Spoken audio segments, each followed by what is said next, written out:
How to fix Valorant error code val57. So first, go to your Windows search and type command prompt, then run as administrator.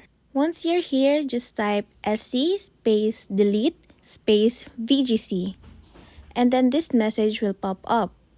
Next, type sc space delete space vgk, and then another message will pop up, then close your window. Next, in your Windows search, go to your C drive, then go to your program files.